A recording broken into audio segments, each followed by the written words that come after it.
Si tu penses faire une greffe de cheveux, regarde cette vidéo. J'aurais tout donné pour qu'on me dise ça avant. Je me suis lancé dans une greffe sans vraiment comprendre ce qui m'attendait.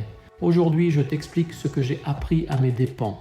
On croit que la greffe remplace les cheveux, alors qu'en réalité, elle les déplace. Un greffon est un follicule pileux transplanté d'une zone à une autre.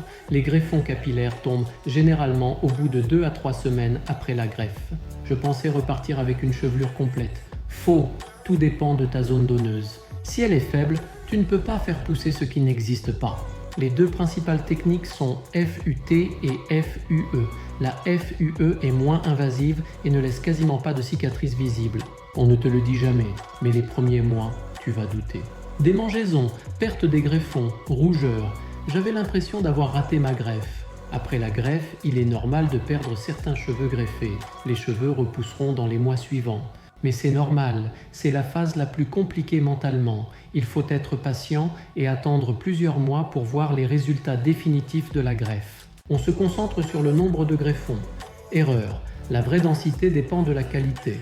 La densité dépend de la qualité des greffons, du nombre de cheveux par greffon, du calibre et de l'orientation. Un greffon correspond à ce qui va être implanté dans les zones qui en ont besoin, soit un follicule pileux. J'aurais aimé comprendre ça avant, ça change tout. Quand je sortais de la clinique, je pensais que le plus dur était fait. Faux. Le vrai travail commence après hygiène, soins, PRP, alimentation, soleil. Les soins post-opératoires sont essentiels pour optimiser les résultats de la greffe. Le PRP et les vitamines peuvent renforcer la greffe des cheveux une fois que les nouveaux cheveux apparaissent. Si tu négliges une seule étape, tu t'exposes à un résultat moyen. La greffe, c'est un métier manuel. Tu paies pour l'équipe, pas pour l'étiquette clinique. Il est important de choisir une clinique spécialisée dans les greffes capillaires.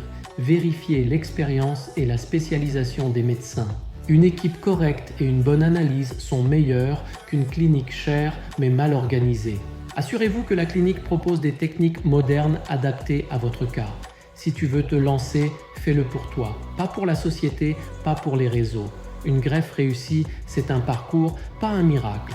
Si tu veux éviter les erreurs que j'ai faites, abonne-toi. Je partage tout, la vérité, le post-op et les résultats mois par mois. Et si tu veux un diagnostic gratuit, laisse-moi un commentaire.